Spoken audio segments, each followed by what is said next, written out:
Thaina mamangayda khungang taret khak thangnana lairamme. Hariba khungang taret asi thaudok wathoksingda iman manaramme. Khul taret asigi manungda FAIBOK khul haina khangnaba khul amasu lairamme. Hariba FAIBOK khul asida lairiba nupa ayamba matik mathauna lay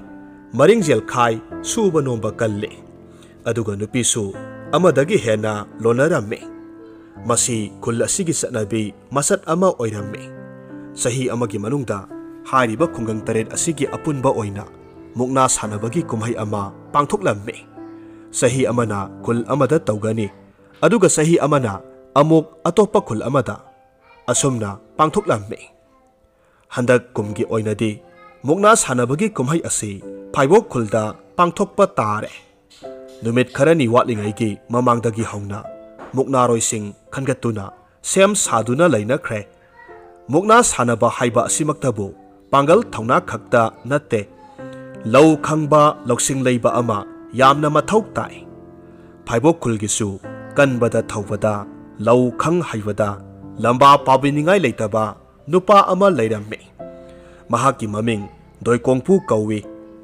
Makhong makhut singli nauri ayamba thoi. Sirai adusu khajik tanglap tawi. Aduga mahaki hauriba masam adusu khara khoirap tawi. Mamit adu yungyat yatli. Makhajai aniduna isap sappi. Khauri utongda kapthoktuna yauriba saru adumadi phana tongle. Magi nupi ani le. Yamna sathiba yamna masing phataba nupa ama oirami maha. Doikongpuna hauzik pamliba asidi hairiba khungang taret asigi mamangda asauba mingsat urong ama khinba asini. Asigumba mingsat urong khinanaba honaba asi araiba thabak amadi natte. Pangal thauna loksing kaya ama sanglibani. Asigumlaba matik mayaising asi sapsana leiraba misak amani doikongpu. Sahi kayagi mamangdagi mahakna mangjarakpa manglansing adu hauzik tapna mai pakpa haurakli. Mahakna aningba khudingmak pangthoknaba hotnari. Mamangi kumadugi mukna sanabada mapunsigi oina anirak suba oina yauki. Ahanba mahakna mukna sanaba yaubada maithiki. Maithiba nanglabada masada singnaba ama yauna leppa leitana hotnaduna anirak suba mahakna yauba matamda mukna jatra oiki. Asumna mukna jatra oiraba misak asi khungang taret ki miyoi singna yamna ikai khumnai. Mahakpu ki hangoina chatnai. Khul taret asigi oiba awangba mingthol ahum lay. Ahum asigi manungda mingthol amabu phanglabadi mahaki masa masu saron suron kayada phauba saba thakpa watana nungai yaifana panba oigadawribani. Mingthol ahum asigi manungda ahum suba mingthol oiriba asi phange haiba taragadi mukna jatra ahumlak oibadi mathau tai. Masi phangnabani doikongpuna kanna hotnariba. Masibu phangba haibasi mahaki manglani. Asin arang miyoi singna ayuktagi lampak aduda sem saba haukre. Adubu kumhai asina tawgadaba matamdi numitna leitharaklaba matamdani. Khunja ayambana ngasigi numit asidi mathum marang haunai. Mi khudingmak mukna yengba satnanaba thaurang loina taunaramme. Somda doikongpusu laitin khurumjai. Mahakna ngamba ohenbiyo haiduna ningjaramme. Magi nupi atombi mayopina sanglaktuna haire. Sanaba semba loijare sabiraro. Aina haiba yenchaput adu sembra. Mayopi ipa pakhatle. Mahakti tasengna wafam adu kaukthokluरे. Aduna mahak semde. Kari haina mapuroivada khumgadabano haiba mahak khangde. Matawaduda doikongpuna lauraklamme. Khangprek khangi mayopi. Hai, nanadu tadabra. Aina hanglibasi kanadano. Ita ibungo. Nanau aibidi kaukthokluरे. Madu semhaudre. Aibu ngakpiyu. Prang saugatli doikongpu phamlambadu phuk haugatli. Manakta changsilaga hekta makhong aduna mayopi da kawi. Hauzik mayopi asi tha lepliba nupi amakhakni. Ngarang tani thabum taret sukhiba mapamdaki mi mayam ama lakhi. Harau laktuna ꯍꯥꯎꯅ ꯆꯥꯃꯤꯟ ꯊꯛꯃꯤꯟꯅꯈꯤ ꯃꯃꯥ ꯃꯅꯦ ꯃꯟꯗꯣꯟꯁꯤꯡ ꯑꯐꯕ ꯑꯣꯏꯅꯅꯕ ꯕꯣꯔ ꯄꯤꯅꯕꯤꯔꯝꯈꯤ ꯃꯥꯌꯣꯞꯐꯤ ꯏꯪ ꯇꯞꯆꯩ ꯃꯁꯦ ꯑꯍꯜ ꯀꯨꯃꯨꯗꯤꯅꯤꯗꯤ ꯃꯁꯤꯡ ꯃꯁꯣꯏ ꯈꯔ ꯅꯥꯏ ꯍꯥꯏꯅꯤ ꯍꯥꯏꯔꯣꯏ ꯈꯪꯗꯅ ꯋꯥ ꯍꯦꯛꯇ ꯉꯥꯡꯉꯤ ꯃꯤꯅ ꯅꯨꯡꯉꯥꯏꯅꯤ ꯅꯨꯡꯉꯥꯏꯔꯣꯏ ꯍꯥꯏꯕ ꯃꯍꯥꯛ ꯈꯪꯗꯦ ꯀꯔꯤꯒꯨꯝꯕ ꯃꯇꯝꯗ ꯃꯥꯌꯣꯞꯐꯤꯕꯨꯁꯨ ꯇꯥꯊꯤ ꯇꯥꯑꯣꯏꯅ ꯍꯥꯏꯕꯤ ꯑꯗꯨꯕꯨ ꯏꯪꯖ ꯇꯞꯆꯕꯤ ꯃꯥꯌꯣꯞꯐꯤꯅꯗꯤ ꯃꯁꯦꯒꯤ ꯃꯐꯝꯗ ꯈꯛ ꯁꯥꯎꯗꯦ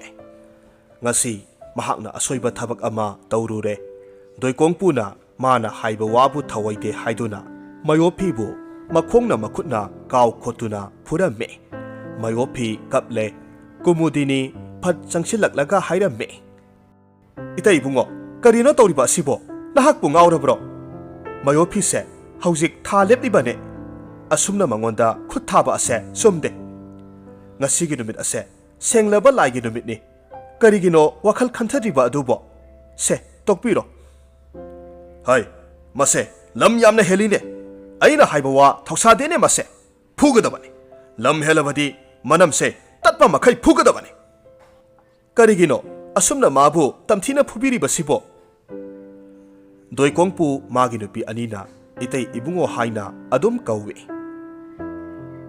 ꯑꯩꯅ ꯃꯨꯛꯅꯥ ꯁꯥꯟꯅꯗ꯭ꯔꯤꯉꯩꯗ ꯊꯛꯅꯅꯕ ꯌꯦꯟ ꯆꯝꯐꯨꯠ ꯃꯍꯤ ꯑꯀꯪꯕꯗꯣ ꯁꯦꯝꯃꯨ ꯍꯥꯏꯔꯒ ꯃꯍꯥꯛꯅ ꯁꯦꯝꯗꯦꯅꯦ ꯃꯅꯥꯁꯦ ꯇꯥꯊꯤꯅꯦ ꯊꯥꯡꯒꯣꯜꯅ ꯀꯛꯂꯒꯦꯗꯣ ꯃꯁꯤꯗꯤ ꯑꯦ ꯃꯗꯨꯒꯤꯕꯨ ꯍꯧꯅꯗꯦ ꯃꯗꯨꯗꯤ ꯑꯩꯅ ꯉꯁꯥꯏꯅ ꯁꯦꯝꯂꯕꯅꯤ ꯑꯩ ꯄꯨꯖꯔꯛꯀꯦ ꯃꯅꯥꯎꯅꯨꯄꯤ ꯃꯥꯌꯣꯞꯐꯤꯗ ꯌꯦꯡꯂꯒ ꯃꯥꯕꯨ ꯃꯥꯒꯤ ꯀꯥꯗ ꯆꯪꯈꯤꯅꯕ ꯍꯥꯏꯔꯝꯃꯤ ꯃꯥꯌꯣꯞꯐꯤ ꯀꯥꯗ ꯆꯪꯈ꯭ꯔꯦ ꯀꯨꯃꯨꯗꯤꯅꯤꯅ ꯁꯠ ꯁꯠ ꯂꯥꯡꯗꯨꯅ ꯆꯥꯅ ꯊꯛꯅꯕ ꯄꯨꯝꯅꯃꯛ ꯊꯧꯔꯥꯡ ꯇꯧꯔꯝꯃꯤ ꯗꯣꯏꯀꯣꯡꯄꯨ ꯈꯔ ꯆꯥꯔꯦ ꯌꯥꯝꯅ ꯆꯥꯁꯤꯟꯕꯗꯤ ꯌꯥꯕ ꯅꯠꯇꯦ ꯅꯨꯃꯤꯠꯁꯨ ꯀꯣꯛꯇꯣꯟꯗꯒꯤ ꯂꯩꯊꯔꯛꯂꯦ ꯃꯍꯩ ꯃꯍꯩ ꯅꯤꯟꯕ ꯂꯥꯡꯕ ꯍꯦꯟꯒꯠꯂꯛꯂꯦ ꯀꯨꯃꯨꯗꯤꯅꯤꯁꯨ ꯃꯄꯨꯔꯣꯏꯕꯒꯤ ꯃꯨꯛꯅꯥ ꯑꯗꯨ ꯌꯦꯡꯕ ꯆꯠꯀꯅꯤ ꯍꯥꯏꯗꯨꯅ ꯊꯧꯔꯥꯡ ꯇꯧꯔꯝꯃꯤ ꯃꯅꯥꯎꯅꯨꯄꯤꯒꯤ ꯃꯅꯥꯛꯇ ꯆꯪꯉꯤ ꯃꯥꯌꯣꯞꯐꯤ ꯃꯊ꯭ꯋꯥꯏ ꯌꯥꯝꯅ ꯅꯨꯡꯉꯥꯏꯇꯅ ꯀꯞꯇꯨꯅ ꯂꯩꯔꯝꯃꯤ ꯃꯥꯌꯣꯞꯐꯤ ꯅꯪꯕꯨ ꯀꯞꯂꯤꯕꯔꯣ ꯁꯦ ꯀꯔꯤꯁꯨ ꯈꯜꯂꯨꯔꯅꯨ ꯃꯇꯨꯡꯗꯗꯤꯅꯦ ꯁꯣꯏꯗꯅꯕ ꯍꯣꯠꯅꯧ ꯃꯍꯥꯛꯀꯤ ꯃꯁꯤꯡꯁꯦ ꯅꯪꯅ ꯍꯦꯟꯅ ꯈꯪꯂꯤꯕ ꯅꯠꯇ꯭ꯔꯣ ꯅꯠꯇꯦ ꯅꯪꯕꯨ ꯃꯨꯛꯅꯥ ꯌꯦꯡꯕ ꯆꯠꯂꯣꯏꯗꯕ꯭ꯔꯣ ꯏꯁꯦ ꯑꯩꯗꯤ ꯆꯠꯂꯔꯣꯏ ꯏꯍꯦ ꯀꯔꯤ ꯇꯧꯔꯕꯒꯦꯅꯦ ꯅꯪꯕꯣ ꯅꯁꯥ ꯅꯨꯡꯉꯥꯏꯇ꯭ꯔꯕꯔꯣ ꯏꯁꯦ ꯏꯁꯥꯁꯦ ꯈꯖꯤꯛ ꯅꯨꯡꯉꯥꯏꯇꯦ ꯍꯣ ꯐꯔꯦ ꯐꯔꯦ ꯑꯗꯨꯗꯤ ꯄꯣꯊꯥꯔꯣ ꯍꯣꯔꯦꯟ ꯏꯆꯦꯅ ꯍꯜꯂꯛꯂꯒ ꯍꯤꯗꯥꯛ ꯂꯥꯡꯊꯛ ꯁꯦꯝ ꯁꯥꯔꯒꯦꯀꯣ ꯉꯥꯏꯈꯣꯅꯦꯍꯦ ꯏꯆꯦꯗ ꯀꯣꯅꯥꯌꯨ ꯂꯩ ꯃꯗꯨ ꯊꯛꯀꯦꯔꯥ ꯑꯅꯥꯕꯗꯨ ꯈꯔ ꯍꯟꯅꯅꯕ ꯀꯣꯅꯥꯌꯨ ꯍꯥꯏꯔꯤꯕ ꯑꯁꯤ ꯂꯝꯗꯝ ꯑꯁꯤꯗ ꯌꯥꯝꯅ ꯃꯃꯤꯡ ꯆꯠꯄ ꯌꯨ ꯃꯈꯜ ꯑꯃꯅꯤ ꯃꯁꯤ ꯍꯤꯗꯥꯛ ꯂꯥꯡꯊꯛ ꯑꯣꯏꯅꯁꯨ ꯁꯤꯖꯤꯟꯅꯩ ꯅꯨꯄꯥ ꯅꯨꯄꯤ ꯄꯨꯟꯅ ꯃꯁꯤ ꯊꯛꯏ ꯑꯗꯨꯕꯨ ꯅꯨꯄꯤꯅ ꯊꯛꯄꯗꯗꯤ ꯈꯖꯤꯛꯅꯤ ꯂꯨꯍꯣꯡꯕꯒꯤ ꯅꯨꯄꯥ ꯃꯌꯨꯝꯅ ꯅꯨꯄꯤ ꯍꯥꯏꯕ ꯂꯥꯛꯄ ꯃꯇꯝꯗ ꯍꯥꯏꯔꯤꯕ ꯀꯣꯅꯥꯌꯨ ꯑꯁꯤ ꯌꯥꯝꯅ ꯃꯔꯨ ꯑꯣꯏꯅ ꯌꯥꯎꯏ ꯈꯔꯨꯡ ꯑꯅꯤ ꯑꯍꯨꯝꯒ ꯌꯥꯎꯕ ꯉꯝꯂꯕꯗꯤ ꯅꯨꯄꯥ ꯃꯌꯨꯝ ꯑꯗꯨ ꯌꯥꯝꯅ ꯏꯅꯥꯛ ꯀꯩꯔꯥꯛ ꯈꯨꯟꯕ ꯑꯃꯅꯤ ꯍꯥꯏꯅ ꯂꯧꯅꯩ ꯅꯨꯄꯤ ꯃꯄꯥꯝꯒꯤ ꯃꯤꯑꯣꯏꯁꯤꯡꯅ ꯄꯨꯝꯅꯃꯛ ꯊꯣꯛꯅꯔꯛꯂꯦ ꯅꯨꯃꯤꯠꯅ ꯂꯩꯊꯗ꯭ꯔꯤꯉꯩ ꯃꯇꯝ ꯑꯗꯨꯗ ꯂꯝꯄꯥꯛ ꯑꯗꯨꯗ ꯃꯤꯅ ꯄꯨꯡꯆꯣꯟ ꯆꯣꯟꯈ꯭ꯔꯦ ꯑꯇꯤꯌꯥꯗ ꯂꯩꯇꯨꯝ ꯑꯃ ꯂꯪꯈꯠꯄꯗ ꯇꯥꯔꯛꯐꯝ ꯃꯐꯝ ꯑꯃꯠꯇ ꯂꯩꯇ꯭ꯔꯦ ꯀ꯭ꯔꯤꯛ ꯀ꯭ꯔꯤꯛ ꯏꯟꯅꯩ ꯂꯦꯞꯄ ꯌꯥꯎ ꯐꯝꯕ ꯌꯥꯎ ꯃꯨꯛꯅꯥ ꯌꯦꯡꯅꯅꯕ ꯍꯣꯠꯅꯩ ꯍꯥꯏꯔꯤꯕ ꯃꯨꯛꯅꯥ ꯁꯥꯟꯅꯐꯝ ꯂꯝꯄꯥꯛ ꯑꯁꯤꯒꯤ ꯑꯋꯥꯡ ꯊꯪꯕ ꯑꯗꯣꯝꯗ ꯈꯔ ꯆꯠꯂꯒ ꯆꯤꯡ ꯃꯆꯥ ꯑꯃꯈꯛ ꯂꯩ ꯑꯆꯧꯕ ꯆꯤꯡꯁꯥꯡ ꯅꯥꯄꯣꯝ ꯑꯃꯗꯒꯤ ꯁꯝꯊꯔꯛꯄ ꯆꯤꯡ ꯃꯆꯥ ꯑꯃꯅꯤ ꯍꯥꯏꯔꯤꯕ ꯆꯤꯡ ꯃꯆꯥ ꯑꯁꯤꯗ ꯈꯨꯜ ꯑꯁꯤꯗ ꯄꯣꯛꯂꯛꯄ ꯐꯥꯏꯕꯣꯛ ꯑꯉꯥꯡꯁꯤꯡ ꯍꯤꯡꯅ ꯍꯤꯡꯅ ꯄꯣꯛꯄꯒ ꯍꯦꯛꯇꯃꯛ ꯍꯥꯠꯇꯨꯅ ꯂꯩꯕꯥꯛ ꯇꯧꯗꯨꯅ ꯐꯨꯝꯖꯤꯜꯂꯤ ꯈꯨꯜ ꯑꯁꯤꯗ ꯃꯩꯍꯧꯔꯣꯜꯗꯒꯤ ꯍꯧꯅ ꯐꯥꯏꯕꯣꯛ ꯄꯣꯛꯄꯒꯤ ꯆꯠꯅꯕꯤ ꯑꯃ ꯂꯩꯔꯛꯈꯤ ꯐꯥꯏꯕꯣꯛ ꯑꯣꯏꯅ ꯄꯣꯛꯂꯤꯕ ꯑꯉꯥꯡ ꯑꯗꯨ ꯌꯥꯝꯅ ꯐꯠꯇꯕ ꯍꯤꯡꯍꯟꯕ ꯌꯥꯗꯕ ꯑꯉꯥꯡꯅꯤ ꯍꯥꯏꯗꯨꯅ ꯂꯧꯅꯩ ꯃꯄꯥ ꯃꯄꯨ ꯍꯥꯛꯇꯛꯇꯒꯤ ꯍꯧꯅ ꯃꯈꯣꯏ ꯑꯗꯨꯕꯨ ꯍꯦꯛ ꯄꯣꯛꯄꯒ ꯍꯥꯠꯇꯣꯛꯅꯩ ꯐꯥꯏꯕꯣꯛꯄꯨ ꯄꯣꯛꯂꯕ ꯑꯗꯨꯝ ꯑꯅꯤꯃꯛ ꯍꯥꯠꯂꯦ ꯑꯉꯥꯡ ꯑꯅꯤꯗꯨ ꯆꯤꯡꯗ ꯂꯩꯔꯣꯜ ꯆꯟꯗꯨꯅ ꯍꯦꯛꯇꯃꯛ ꯐꯨꯝꯅꯔꯝꯃꯤ ꯑꯁꯨꯝꯅ ꯇꯧꯕ ꯃꯑꯣꯡ ꯑꯃ ꯂꯩꯔꯝꯕ ꯑꯁꯤꯗꯒꯤ ꯈꯨꯜ ꯑꯁꯤꯒꯤ ꯃꯃꯤꯡ ꯑꯁꯤ ꯐꯥꯏꯕꯣꯛ ꯈꯨꯜ ꯍꯥꯏꯅ ꯈꯪꯅꯈꯤ ꯑꯗꯨꯒ ꯃꯐꯝ ꯑꯁꯤꯗ ꯂꯩꯔꯤꯕ ꯆꯤꯡ ꯑꯁꯤꯕꯨꯅ ꯐꯥꯏꯕꯣꯛ ꯆꯤꯡ ꯀꯧꯏ ꯃꯤ ꯑꯌꯥꯝꯕ ꯈꯨꯟꯖꯥ ꯑꯌꯥꯝꯕꯅ ꯍꯥꯏꯔꯤꯕ ꯃꯐꯝ ꯑꯁꯤ ꯌꯥꯝꯅ ꯀꯤꯅꯩ ꯆꯤꯡ ꯑꯁꯤꯗ ꯃꯤ ꯑꯃ ꯃꯊꯟꯇ ꯈꯛ ꯆꯠꯅꯗꯦ ꯃꯈꯣꯏꯅ ꯊꯥꯖꯅꯩ फाइबोक फुंबसिंग असिदा फत्तबा लाई लई लाई असिना तमनै मी हाटली मतम अमदा सिंगसनबा नुपा अमा हारिबसिंग असिदा सिंगसनबा चटखि महाक खम थेंगना लाइरबा नुपा अमानि सानिंगाई थकनिंगाई लेरक्त्रबदा अकीबा पुम्नमक मसादगी थादोक्तुना हारिबा फाइबोकसिंग असिदा महाक मथंता सिंगसनबा चटखिबानि अदुबु महाक अमुक हन्ना खुल अदुदा हलक्खिदे महाक सिंग अदुदा सिखरे हाइदुना मयामना थाजने असिगुम्बा वफम कया अमा लैबा मरमना कुंजासिंग सिंग असि किनै नोंगमा नुपा अमना अहल ओइरबा नुपा अमदा असुमना हंगे इपु वा अमतंग हंगजगे करिगिनो अखोइगे खुंगंग असिदा अतै अतोपा खुलगा मानद्रिबा करिगिनो तोइना फाइबोक पोकनरिबा असिबो अइना ताबददि फाइबोक पोकपा हाइबसि यामना तांगना थोइ हाइ अदुबु अखोइगे खुलसिददि तोइना फाइबोक पोइ अदुगा फाइबोक अदु हेक पोकपगा अनिमक हातोक्तुना सिंग असिदा फुम्मि मसिबु करिगिनो इसु इबुंगो अइसु असेंबा असुंबदो खंगदेने है थाइना इपा इपुना हाइबिरंबदा लाइगी वायल अमा लै हाइदना हाइबिरम्मि सब साबा अदुमदि खंगदेने है करिगी असुमना ओरिबनो हाइबसि हौजिक्ति कना अमतना खंगनद्रे अदुबु फत्ते हाइबा असिमदि मखोइ लोइना खंगी अहिंग नुंथिल अनिमक्ता तमनाबा मफम अमनि सिंग असि मिटकुप खरगी मतुंगनि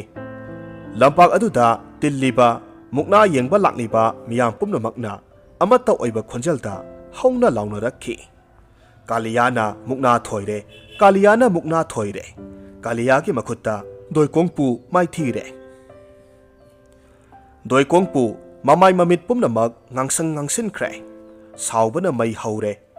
यामना सावना माइथीबा नंगलबा अदुदा महाक मफम अदुदगी मयुमलोमदा थुना हनखि कुमुदिनीदी मपुरोइबगी मतौ अदुदा थोइना हेना नुंसा थिजरम्मे सावना मयुमलोमदा सत्ख्रिबा मपुरोइबा अदुबु येंगलदुना महाकसु मयुम तमना हलक्खि लंपाक अदु मिनिल खोलना निनख्रे अमना ngang वा अमना तानाबा नत्ते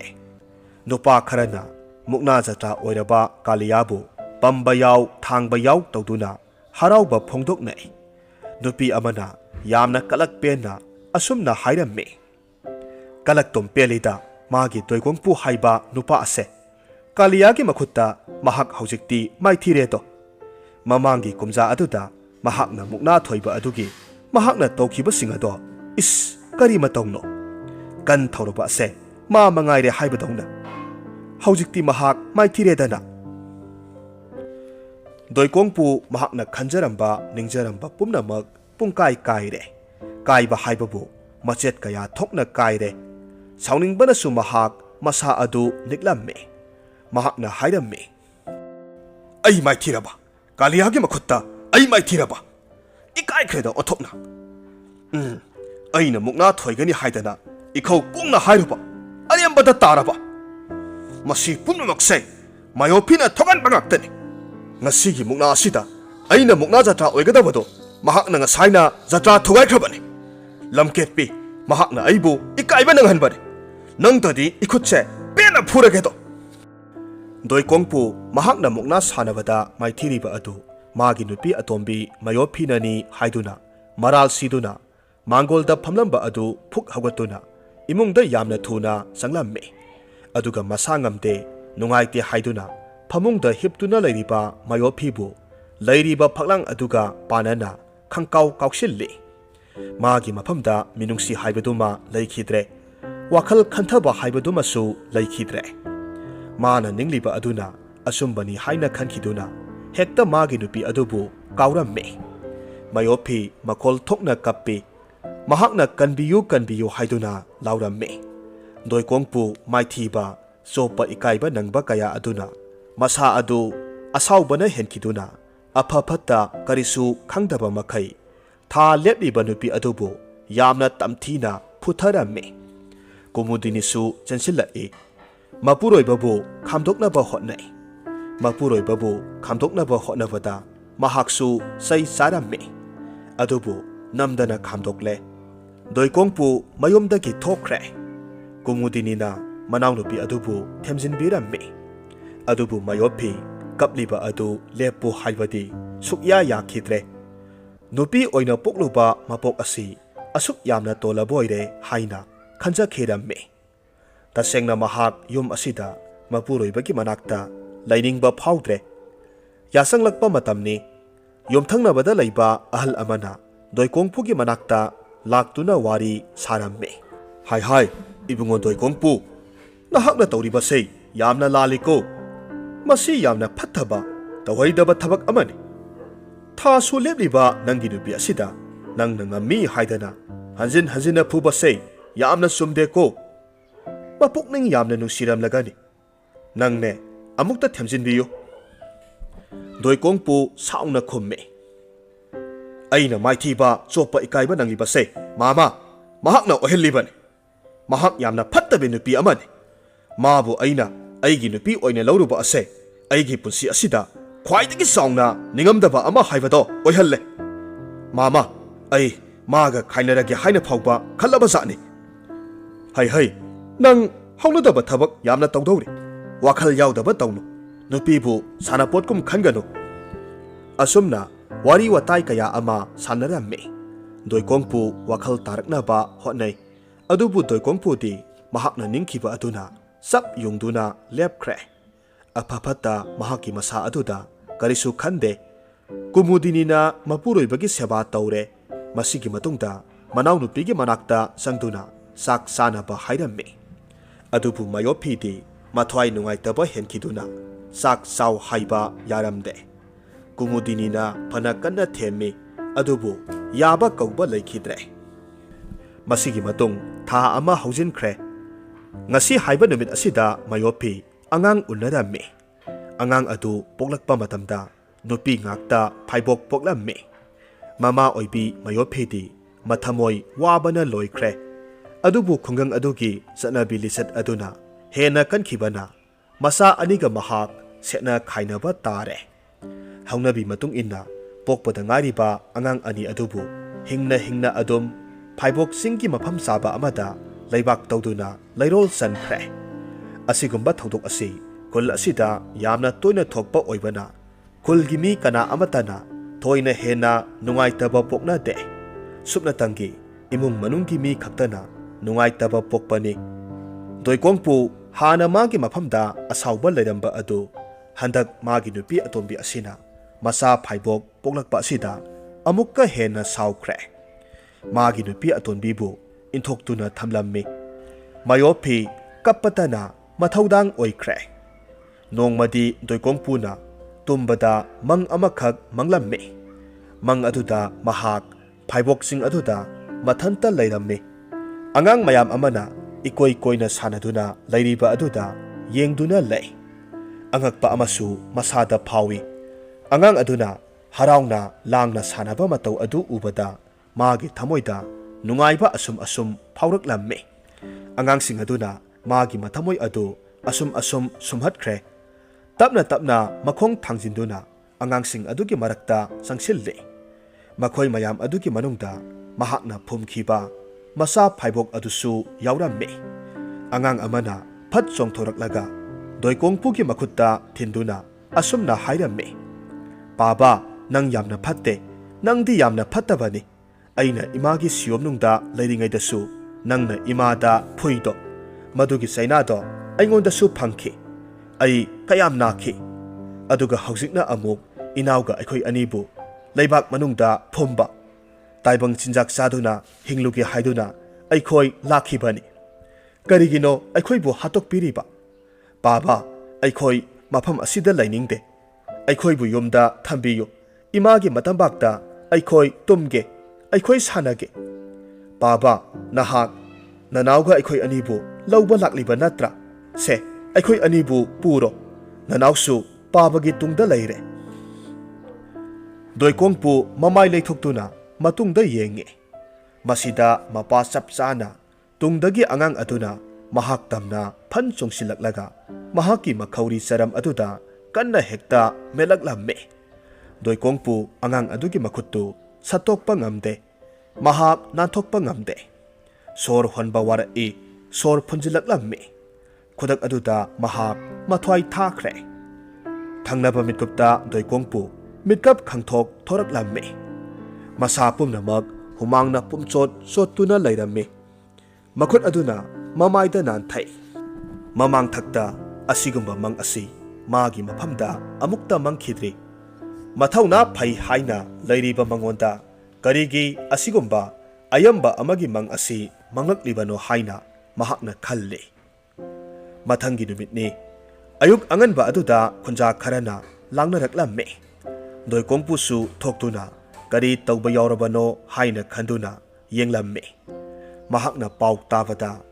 FAIBOK singda khul adugi sahi kunthra muk suraba boyai kauba nupa ama siduna leiramle haiba asini boyai gi imung manunggi miyoi sing adudi kappana loikre doikongpuna mathanta wakhal tawi ngarang ahingda mahakna mangkhiba mang aduga ngasi thokliba thoktok asiga karigumba amada sasinabagum tawramme asumna matam khara haukre adumak doikongpuna magi nupi mayophibu tongana adumak inthoktuna thammi mayophisu ningba kaina lele nongma ayuk anganba amada masak masa khangdaba miyoi taret nipalmuk FAIBOK khulda sanglaklammi makhoi asi mamang thakta amukta khul asida ukhidri anauba miyoi ni khulgi nupa amana doikongpu gi manakta laktuna doikongpu bu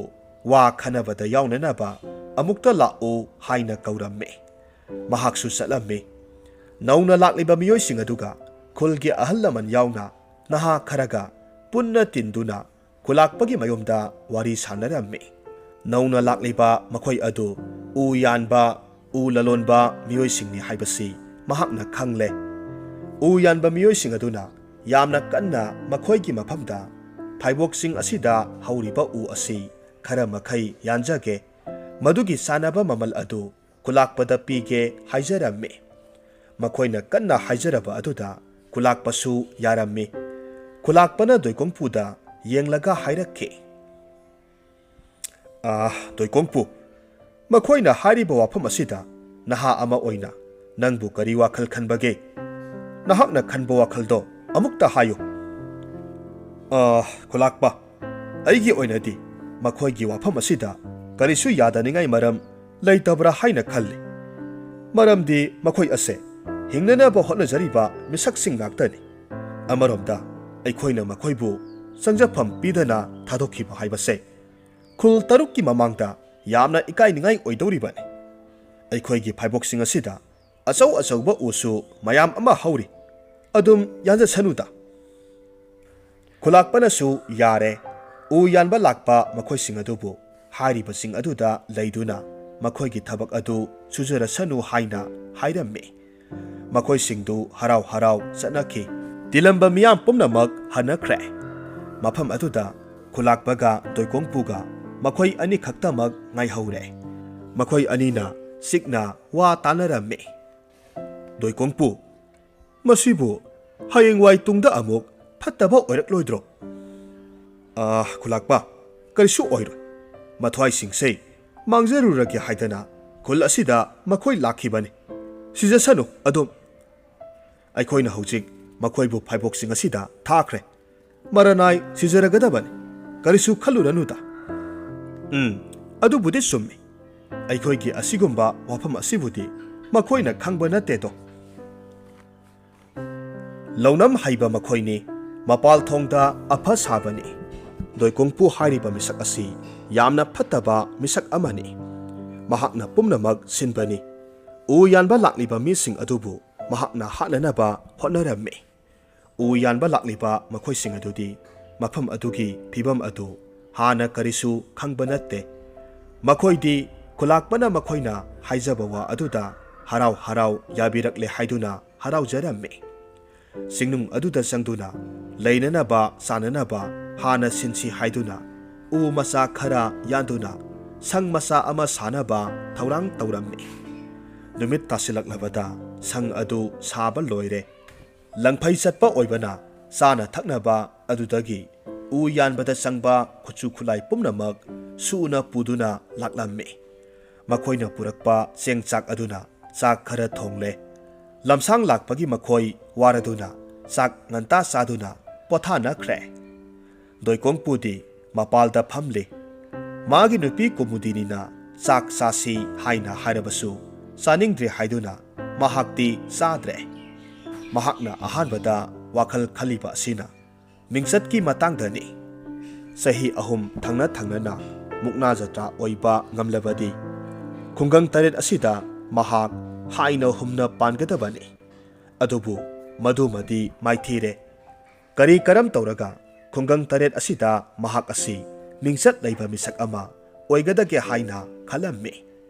kona thangda u yanba lakliba makhoising adugi wakhal amuk taurakki FAIBOK sing asi thainedagi hauna yamna tamnaba mi sangba ngamnadaba mafam amani haibasi khanglibani mahak wakhal munna taurammi asumna nongma haujenki adubu asibagi pau amata doikongpuna tate karigino haina mahakna khalli nini humni amuk haujinkre adubu adumak asibagi pau amata tate mi amatana sangba ngamnadaba mafam asida makhoi kharaduna ahing phawba yarektuna leiraba asida sidriba karigino kaisu tawdriba karigino haina mathanta khalli makhoi singdu loina siragani haina mahakna khallubani sidraba aduda karam tawna makhoina leiribano haibadu amuktang yimlurage haiduna nongma nungthilgi matamda doikongpu mathanta sing adu tamna chatlammi singnung aduda khara sangsilaklaga u yanbagi makhol tarakki makhoigi manak tamna sangsilaga wari saba hawi u yanbada yamna hairaba makhoi ngaktani sauraba u singadu yalaba matungda amuk kaktuna mapai thamlammi karigumba tanja saragana makhoina leiriba khul adudagi san pabot leiduna san gari puduna u singadu holi doikongpu makhoiga wari sana mamit adu koyot otuna yengi mising adu masing amukti masing suduna leiramme karam toribano haina khalli adumna ngaihak makhoiga wari sanaramlaga mahak adum mayum tamna halakle mayumda phamduna mathanta wakhal khanba yaba khalaga kanararoi khanduna khulakpagi manakta amuk chatuna pau tamlui khulakpa kamdori bazano khangdre makhoi amata hek sihaude karisu tawde ai haujik waida makhoi gi manakta chatluri bani u yaduna lehori natte khulakpa singa sibu FAIBOK mayam phumliba yamna tamnaba mafam amani hainabadu natro mani ne aduga karam tawriba mato asumna makhoi ani kupna wa tanai u yanduna thabak suba haiba asi numit kharanida hektamag phat losinba yaba natte amaromda hariba sing asidadi asauba uzau kaya amasu hawi khunja miyoi singdagi asum sandokhibadagi atopa khulgi miyoi singna sing asida sangba kinabadagi mina pak sangnate FAIBOK sing asi tamnai haiba wafam asi thangnaba khulgi miyoi singnasu loinamak khangnaribani numit kunni henna u yanba miyoi sing aduna sing aduda leiba matamda asi ana amata yaudaba aduda thangnaba khulgi miyoi singna nenphung wa ngangnaba hauraklamme makhoi mayamna thak wangna khaliba FAIBOK khul asida leiriba miyoi khudingmak masil thiba oida padaba wa ngangba kangbuni haiduna makhoina khanakhre atopa khulgi miyoi sing adu yamna saunarami mathangi numitta nupa khara hauduna wa ngangnaba laklamme doikongpusu khulakpagi manakta leiramme makhoi punna wari sanaramme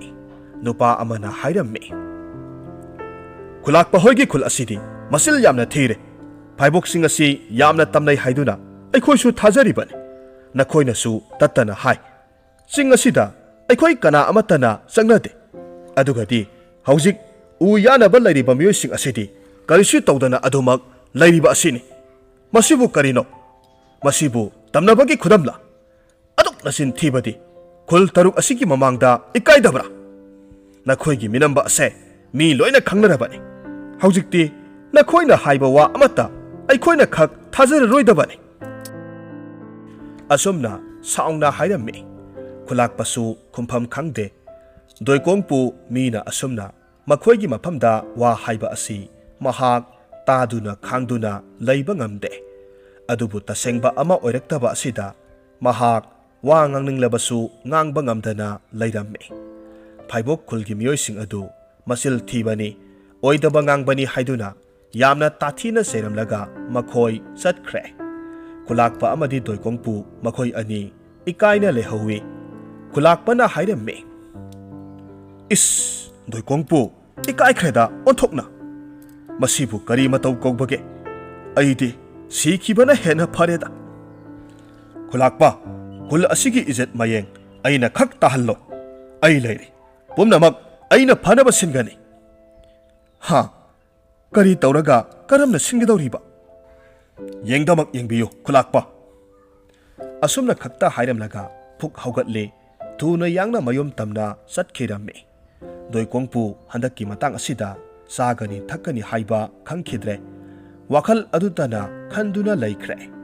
amuksu asumna khalammi makhoi asigi marakta laitin sanaba haiba laiwa tinwa phajana khangba misakka yauraba jala mahak yaubagi karisu tawdriba oiraba jala amabu oirabasu aina soidana tawgani handakki matang asida aigi achauba mingchat ama leire khul tarukna Phaibok khulgi misingda thajaba mangle thajaba asibu amuk hanjilaknaba aina sing asida leiriba makhoi taret nipal asigi manungda ani natraga ahumdi hatpa tai aduga madubu lai phatabana hatpani haidana haijingani asumna haijilabadi makhoina soidana Phaibok sing asi ipa ipu haktaktagi hauna tamnaba mafam amani haibasi suksoi soidana thazaragani da aduga aina mingsat lauragani asumna phattaba wakhalna mangtha adumna hekta mahakna oina tuminna satuna makhoising adugi manungdagi mi ani ahomdi hatlage haina sap yungna khankhre mangkhraba khul adugi izat mahakna amuk hanjil hange haina khankhre wafam asi mahakna kanamatada haiduklamde khulakpadadi matang sabada haige haina mahakna khalli amaromda Phaibok sing asida leiriba u yanba makhoising asigi manungda laiwa tinwa khangba haiton kauba nupa ama yauramme mahaknadi sing asida hek sangba ahanba numit adudagi sing asi maong ama tawi haibasi adumak khangkhrabani amaromda makhoi asidi toina asumna langphaida chatuna leiduna thabak subani langphaida chatpa haibasitabu laitin kaya ama thengnaba yaribani laitin thengnaduna sikhibagi wari kaya ama makhoina takhre lakminariba makhoising adunasu haitonbu yamna thak wangna thammi asatpa khuding mahakpu adum yahollammi makhoi ataidi asigumba laitingi mahi asi khangde mahak ama yauna chatpa asina makhoibu kudong thiba kayadagi kanba ngammi haitonbu thabak kaya suhallamde aduga sel yanaba matamdasu mahakna saruk kharadi adum helhallammi asumna tauba asida haitona adum makhoiga loinaduna satningi magi oinadi thabak iwa wadana sel mayam ama phangle mafam adugi lairam tilamgi matangda mahakna makhoigi mafamda loinamak hairammi aduga doikongpugi matangdasu mahakna asumna wafam ama hairammi doikongpuse yengbada mabuk luna ui mana sing asida aikhoibu harau harauna thazilakkhibani mahak soidana mafam asida lona natragana phongna lakhini aduna mayam mahakki mafamdagi aikhoi pumnamak sekshinna leigadabani makhoi kana amatana haiton asi laiwa tinwa hai haibasi kana amatagi mafamda haidoklamde ngasidi makhoi singadu u nganna yanba loirammi naungna amamok yalurabasu tuppa ngamloi khanduna nganna pothana khre amana sak nganna thongkhre haiton di phamjau aduda tumduna leirammi numidangi matam asida Doikongpugi manakta Kumudini changlaklammi aduga hairammi Ite ibungo na asumna mayophibu inthoktuna thambase ai yamna nungaitre haujiksu mahak masa yamna kanna ngamdaduna leiribani sauribani do haiduna mabu hanna yengde inaukse mabukning yamna nungsire asaubu pumnamak phathabiduna mahakna naribase amuktang hangbiyuba Doikongpu sauningbana loikre lauthattuna hairammi Nangna ingonda adumna haibagi kari hakle mahak aina yade mahak aina inthoklabani punsigi oina inthoklabani magi wabu nangna makata na ingonda adum palabadi nangbusu aina inthokani chatkhrusalu Kumudini wa makha taba ngamjade mahak thoki mayophigi manakta sanglammi aduga mahaksu kaplammi mayopi naduna leiribani mapuroibana mahakpu amuk hanna loksin biraroi haiba mahak khangi matu sona leiramba hinglamba mahak adu mitkup asida magi mathamoida singnaba ama laklammi masebu yengduna hairammi ise ngasi hariba numit asidagi mahakki loinabi aihak oidrabani mahagidamak nungsiraba ima ipa ibung ipa ahal laman pumnamak thadoktuna lakhibani aduga mana aibu asi yauna thoksadaba he isor leiriba phibam asida aina lanba thoklamlaba aigi thawaise lobiro aduga ipuroibana lanba thoklamlaba mahagi mathwai lobiyo nupibu karisu leitana khanba akan aring singba mahakto amukta hatbiyo mapuroibada asumna sap soli mayopi masada mathongna ama lakhi matamasida Kumudinina amuk hairammi Inaw nahakna haribadubu karino ise ay yamna pende nanaw ay hak yamna pende Inaw adumna haiganu satnabigi matung inna mahakse aikhoi anigidi isorni ne matamsu tapna adumak thengjilaklammi mi pumnamak tumnakhre Doikongpudi tumdana mamit lauthoktuna adum leirammi matam chap chare haina khanduna makhwangda thang yeptuna tuminna mayumdagi mahak thorakle aduga thuna yangna singtamna mahak chatlammi makhoi kharadugi manungda ani ahumdi hekta hatlage haiba asini mahakna khalibabu pendaba ningamdaba khoirangba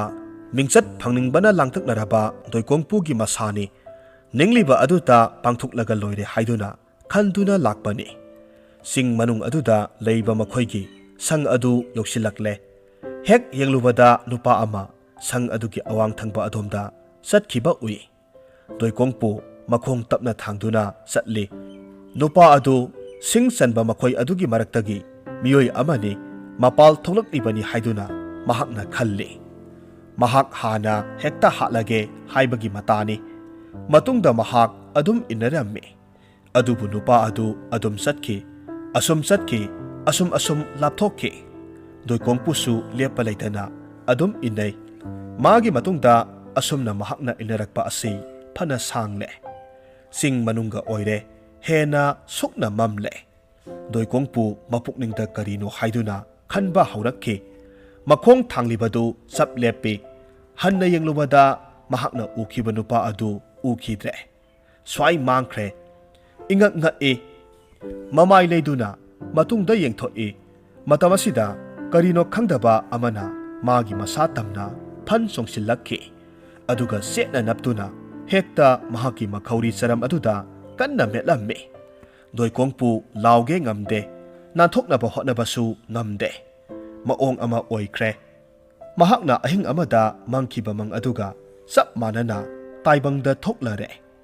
sing asi tamnaba sing amani haibasi mahak haujiktada siramdai mitkup asida mayek sengna khanglakle mitkup khara asumna sor thinglamlaba matung Doikongpu thawai thakre mahakna tawbana mahakna phangi haibaduni phattabana yomlaba mahakki masani ka hena asauram pamba minungsi leitaba mahakni mahakna tawjarubagi mahayna mahak ahing asida thawai thaki